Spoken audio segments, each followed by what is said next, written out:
गोजोन फुंबिलि एसबी बड निउज चेनेलखौ अनसायग्रा गासैबो रायजो राजा नोंथांमोननिसिम आंनि गोसो गोरबोनिफ्राय खुलुमनायखौ जासिहरग्रोनाय थाबाय आं सिबि रानी ब्रह्म नोंथांमोना सानसेयारि खौरां नायनो मोजां मोनोबा बे चेनेलनि गेजेरजों नोंथांमोना सानफ्रामबो सानसेयारि खौरांखौ मोननो हागोन थुदो बिदिबा दिनैनि सानसेयारि खौरांखौ जागायजेननोसै सिखाव दाखाथि आरो मानसि बुथारनायनि गुबै जायगा गुवाहाटीनि साखाथियाव थानाय जराबाद ओनसोलाव साननि समावनो गुन्दागिरि खालामनाय जाथाय सानजौफु 2 रिंगासो समावनो माखासे गुन्दाफोरा सासे सुबुंखौ गाग्लोबनानै आरो बुथारनो हुमखि होनानै बिथांनि बेसेन गोसा गारिखौ सेनानै लांनायजों लोगोसे गारियाव थानाय रांखौ लानानै थांदों।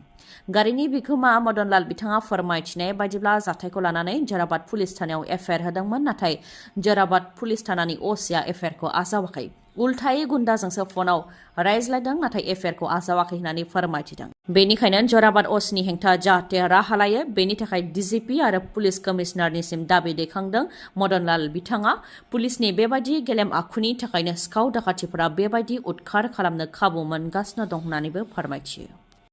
थांनाय 24 घन्टायावनो मोनब्रै डाम्पारनि जाब्रबथाय जादों जायजों 3 सुबुङा जिउ खोमानो गोनां जादों आरो सासेया गोब्राबै जोखोम जानो गोनां जादों। डाम्पारजों जाब्रबथाय जानायखौ सामलायनो हायाखै ट्रेन्सपर्ट डिपार्टमेन्ट आरो पुलिसा जायनि थाखाय गले गले डाम्पारनि जाब्रबथाय जानो मोन्दों। रायजोआव डाम्पारनि सौख्रांनायाव फिन सासे सुबुंनि जिउ खहा रागा जोंनाय रायजो राजाफ्रा उनाव डाम्पार गारियाव अर सावनानै खुद्रिदों। धुबरी जिल्लानि तामारहाट 127 बि नं राजा लामायाव जानो मोन्दों बे जाब्रबथाया गोख्रैथिजों खारबोनाय डाम्पारा सान्त साहा मुंनि सुबुंनि जिउखौ लादों। जाथाय जानायनि उनावनो खुद्रिदों रायजो राजाफ्रा आरो तामारहाट पुलिस थानाखौ बेंखननानै खुद्रिदों लोगोसे गोख्रैथिजों खारबोनाय गुबुन गंसे डाम्पारखौ लाखिनानै अर सावनानै होदों खुद्रिनाय रायजो राजाफ्रा फोरमायथिनाय बादिब्ला सान्त साहाया गयनि गला होनानै जायोमोन नाथाय गोख्रैथिजों फैनाय डाम्पारा बिथांखौ बुथारदों। बिथांनि अनगायैबो माखासे सान सिगांसो तामारहाट बाजार साखाथियावनो डाम्पारनि जाब्रबथायजों सासे सुबुङा थैनो गोनां जादोंमोन। बेखौ लानानैबो रायजो राजाफ्रा गोबां खुद्रिदोंमोन आरो डाम्पारजों गले गले जाब्रबथाय जानाय आरो सुबुंनि जिउ खहा जानायखौ नोजोर होनानै डाम्पार खारनायखौ बन्द खालामदोंमोन नाथाय डाम्पार बिगोमाफ्रा मिटिं जानानै डाम्पारखौ खारहोफिनदों आरो जाब्रबथाय जायोब्ला जों नायगोन होननानैबो बुंथिदोंमोन नाथाय डाम्पार खारफिननाय लोगो लोगोनो डाम्पारा फिन मानसि बुथारदों आरो असिआबो गंसे डाम्पारनिफ्राय 600,000 राङै लायो जायनि थाखाय पुलिसाबो जेबो राहा लाया होननानै खुद्रियो रायजो राजाफ्रा। बे जाब्रबथायनि अनगायैबो सातसिंगिमारियावबो रायजो राजाफोरनि खुद्रिनाय गोख्रैथिजों फैनाय पिकआप गारिया सासे आइजो आरो मासे मोसौखौ सौख्रांलांदों जायजों थैनो गोनां जादों। थैनाय आइजोनि मुङा सेफाली बेगममोन। गोजोननि बिटिआरआव जौगानायनि मुङाव फेलें नुथाय बे 4 बोसोराव अन्थाइ थरसेबो गोग्लैयैखौ लानानै खुद्रिबाय रायजो राजाफ्रा। बाक्सानि सुबनकाटा निकासिनिफ्राय नयापुर हास्तिनापुर थांनाय लामायाव अन्थाइ थरसेबो गोग्लैयासै जायनि थाखाय रायजो राजाफ्रानो गाव गावनि रां खरसा खालामनानै माखासे कालभार बानायनानै लानो गोनां जादों। रायजो राजाफ्रा फोरमायथिनाय बादिब्ला थांनाय बिटिसि बिसायख'थिनि सिगां बे गामिनि लामा आरो दालांनि गासैबो खामानिफोरखौ मावनानै होनो थाखाय खाथिराम बर'आ रादाय होदोंमोन। बिसायख'थियावल' भट हो अब्लानो गासै जेंनाखौ सुस्रांनानै होगोन होननानै रादाय होदोंमोन जायनि थाखाय गोबां आसा खालामनानै दंमोन रायजो राजाफ्रा। नाथाय बे साननिफ्रायनो खाथिराम बर'खौ नुफेराखै होननानै फोरमायथिदों रायजो राजाफ्रा। UPPL सोरखारा 4 बोसोर जाबाय नाथाय अन्थाइ थरसेबो गोग्लैयाखै होननानैबो फोरमायथिबावो रायजो राजाफ्रा। लामा कालभार गैयिनि थाखायनो बे अखा बोथोराव फरायसालियाव थांनाय आरो देहा फाहामसालियाव थांनायाव गोबां जेंनाजों मोगा मोगि जानो गोनां जायो होननानैबो फोरमायथियो रायजो राजाफ्रा। पर्बत जरानि सिलिंजरा पार्ट 2 गामिनि रायजो राजाफ्राबो लामा बानायनानै होयैखौ लानानै सोरखारनिसिम खुद्रिदों आरो गावसोरनो रां खांनानै 2 किल'मिटार जानथायसिम लामा बानायनानै लानो गोनां जादों। बिसायख'थिनि समावल' MLA मन्थ्रिफोरा फैनानै गोदै राव बुंफैयो नाथाय बिसायख'थि जोबखांब्ला जेबो खौरां लाया होननानै फोरमायथियो रायजो राजाफ्रा। पर्बत जरानि बे गामियाव लामा सामाजों लोगोसे लोंनाय दैनि आंखाल बेनि अनगायैबो मन्दिरनि बाउन्डारि वालनि गोनांथि दं। सोरखारा जाहाथे बेफोर खामानिखौ मावनानै होयो बेनि थाखायबो सोरखारनिसिम खावलायो रायजो राजाफ्रा। बिजेपि दोलोआ जुदि देरहायोब्ला नरेन्द्र मदिया भारतनि गाहाय मन्थ्रि बा प्राइम मिनिस्टार जानाय नङा। अमित शाहयासो भारतनि गाहाय मन्थ्रि जागोन। बे रावा आं बुंनाय राव नङा दिल्लीनि गिबि मन्थ्रि अरविन्द केजरीवालनि रावसो। तिहार जेलनिफ्राय गनायनि उनावनो अरविन्द केजरीवालनि गोख्रों बिबुंथि। फैबाय थानाय समाव मा जानो थांगासिनो दं बेनि सोमोन्दै अरविंद केजरीवाला ओरैबायदि फोरमायथिदों दि मोननै मिशननि गेजेरजों भारतनि माखासे राजखान्थिनि दैदेनगिरिफोरखौ फोजोबस्रांनो थांगासिनो दं बिजेपि दोलोआ। मोनसेया जाहैबाय बेरेखा दोलोनि दैदेनगिरिफोरखौ जोबथेसालियाव दैथायहरनाय आरो गुबुन मोनसेया बिजेपिनिनो दैदेनगिरिफोरनि राजखान्थि केरियारखौ फोजोबस्रांनाय। बेरेखा दोलोनिफ्राय दिल्लीनि लेङाइ गिबि मन्थ्रि मनीष सिसोदिया आरो संजय सिंह, सत्येंद्र जैन, सीएम अरविंद केजरीवाल, झारखंडनि सीएम हेमंत सोरेनखौ जोबथेसालियाव दैथायहरखांबाय। दा टार्गेटआ सोनाब बंगनि गिबि मन्थ्रि ममता बेनार्जी, तामिलनाडुनि गिबि मन्थ्रि एमके स्टेलिन आरो केरालानि गिबि मन्थ्रि होननानैबो फोरमायथियो अरविंद केजरीवाला। लोगोसे फोरमायथिबावदों दि जुदि बिजेपिआ देरहायोब्ला माखासे समनि उनावनो सोनाब बंगनि गिबि मन्थ्रि ममता बेनार्जी, तेजस्वी यादव, उद्धव ठाकरे आरो स्टेलिन बिथांमोनखौ जोबथेसालियाव दैथायहरगोन बेखौ एफिडेविटआव लिरनानै लाखा होनानैबो गोख्रोङै बुंथियो अरविंद केजरीवाल बिथाङा। बेरेखा दोलोनि अनगायैबो बिजेपि दोलोनि माखासे दैदेनगिरिफोरनि राजखान्थि केरियारखौबो फोजोबस्रांगोन।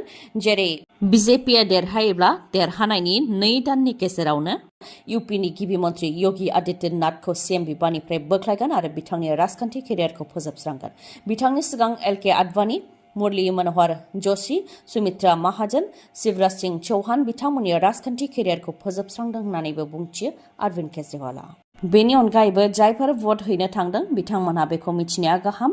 मोदीनि थाखाय नोंथांमोनहा भट होआखै, अमित शाहनि थाखायसो भटखौ होदों। मानोना नरेन्द्र मोदी बिथाङा थांनाय 2014 मायथाइयाव मोनसे आयेन बानायदोंमोन जेराव बिजेपिआव 75 बोसोर जायोब्लानो राजखान्थिनिफ्राय आजिरा बा रिटायार मोनो, बेबायदि मोनसे आयेन बानायदोंमोन। नरेन्द्र मोदी बिथाङाबो फैगौ बोसोरनि 17 सेप्तेम्बराव 75 बोसोर जासिगोन। बे लेखायै प्राइम मिनिस्टार नरेन्द्र मोदी बिथाङाबो आजिरा मोनसिगोन। बेनिखायनो बिजेपिआ देरहायोब्ला अमित शाहयासो भारतनि गाहाय मन्थ्रि जागोन होननानै बिबुंथि होयो अरविंद केजरीवाला। मानसि ना जुनार? सासे सुबुङा निसा लानायनि उनाव मानसिनि आखल आखुखौ बावलाङो। थिग बेबायदिनो सासे सुबुङा निसायाव थानायनि उनाव गावनि नखरनिनो 7 सोद्रोमाखौ फारियै बुथारदों। गिबियाव बिमा साबित्री 65 बोसोर बैसोनि बिथांखौ गावथारदों। बेनि उनाव बिसि 40 बोसोर बैसोनि प्रियंकाखौ गनजों बुथारदों। बेनि उनाव गावनिनो 12, 9 आरो 6 बोसोर बैसोनि उन्दै उन्दै 3 गथ'साफोरखौ उखुमनिफ्राय गाहायाव गारहरदों। खाथि खालानि सुबुंफोरा जेब्ला गोबां सोदोब खोनानानै बिथांमोननि न'आव फैयो अब्ला फ्राय गासैखौबो थैनाय हालोदाव नुफैदोंमोन। खालि 6 बोसोर बैसोनि उन्दै गथ'सायाल' गोब्राब थासारियाव दंमोन होननानैबो फोरमायथिदों। बिथांखौ देहा फाहामसालियाव फाहामथायनि थाखाय लांनाय जादोंमोन, नाथाय रैखा खालामनो हानाय जायाखै होननानैबो फोरमायथिदों। ओजोंहाय जाथायखौ नुनाय लोगो लोगोनो पुलिसनो खौरां हरनायाव पुलिसाबो जाथायथिलियाव नुजाथिफैदों होननानै फोरमायथिदों आरो बांद्राय निसा लानानै खर'आ खामानि होयैनि थाखायनो बेफोर जाब्रबथाया जानो मोन्दोंखौ फोरमायथिदों। बे जाथाया इउपिनि सीतापुर ओनसोलाव जानो मोन्दों। रिपर्टनि बायदिब्ला 42 बोसोर बैसोनि अनुराग सिंहआ गोबां निसा लानायनि थाखाय बिथांनि खर'आ मोजाङै खामानि होलामोन, जायनि थाखाय नखरनि सुबुंफोरा रिहाब सेन्टाराव दैथायहरनो थाखाय सिगांनि समनिफ्रायनो गोबां नाजाबोदोंमोन। जाथाय जानाय सानखालिबो अनुराग सिंहखौ रिहाब सेन्टाराव दैथायहरनो थाखाय नखरनि सुबुंफोरा बुंथिदोंमोन। बेयावनो अनुराग सिंहआ रागा जोंनानै बिमा, बिसि आरो गावनि उन्दै उन्दै 3 गथ'खौ फारियै बुथारदों। बेनि उनाव गावबो गावखौ गावथारनानै लादों। गुबुन गुबुन हादरफोराव थाद'नाय गैयै जुब जुब अखा हानायजों गोबां दैबाना जागासिनो दं आरो गिख्रंथाव बारहुंखा बारनायाबो जागासिनो दं। जोंनि हादरनि दाब दाब जायगायावबो गोबां अखा हानायजों लोगोसे गिख्रंथाव बारहुंखा बारनाया जागासिनो दं। थिग बेबायदिनो भारतनि राजथावनि दिल्लीयावबो गिख्रंथाव बारहुंखा बारदों। बारहुंखा बारनायजों हाद्रि बाला गासैबो बिरफुंजोबदों।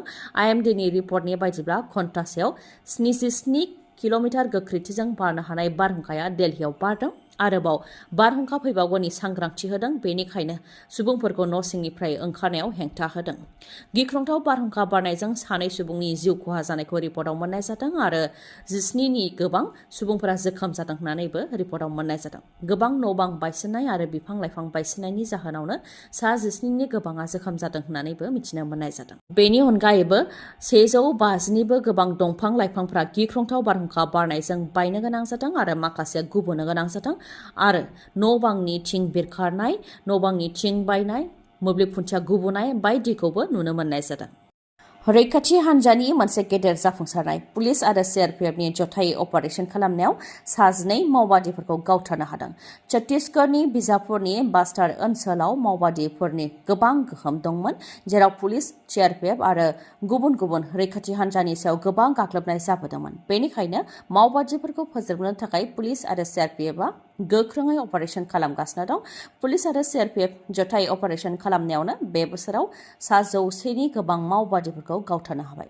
बेनि मादाव थांनाय 2 एप्रिलावनो रैखाथि हान्जाया 13 मावबादिखौ गावथारनो हादोंमोन आरो दा फिन बिजापुरनि बास्टारनि पेडिया ओनसोलनि साखाथियाव थानाय हाग्रा ओनसोलाव मावबादिफोरनि टप कामान्डारफोर थाफैनायखौ खौरां मोन्दोंमोन आरो उदखारिफोरखौ फोजोबस्रांनायनि थांखिजोंनो 800 रायजोनि पुलिस, बेनि अनगायैबो सिआरपिएफ आरो कमान्ड' हान्जानि बेटालियनआ जथायै अपारेशन खालामदोंमोन, जेराव उदखारिफोर आरो रैखाथि हान्जानि गेजेराव फुंनि 9 रिंगानिफ्राय मोनाबिलि 5 रिंगासिम गुलि गावलायनायबो जादोंमोन। बेयावनो 12नि गोथै देहाखौ मोननो हादों आरो मोन 18 हाथियार जेरै बेरेल ग्रेनेड, लन्चार आरो गुबुन गुबुन हाथियारफोरखौ बोखांनो हादों होननानैबो फोरमायथिदों। ओजोंहाय उदखारिफोरनि गुलि गावनायजों 2 जवानाबो जोखोम जानो गोनां जादों होननानै रिपर्टआव मोननाय जादों। बोथोरा जोबोद गुदुं जाबोनो हमबाय नङासै? जुदि नोंथाङाबो बे गुदुंनिफ्राय गावखौ रैखा खालामनोब्ला नोंथांनि थाखाय मोनसे जोबोद गोजोनथाव रादाब लानानै फैदों मणिपुरनि मानास हन्डा श'रुमा। जायखिजाया स्कुटि आरो बाइक बायोब्लानो नोंथाङा मोननो हागोन 5,990 रांनि एयार कुलार। बेनि अनगायैबो मोननो हागोन बेसेन नाङालासे 2 हेलमेट आरो 5 लिटार पेट्रल।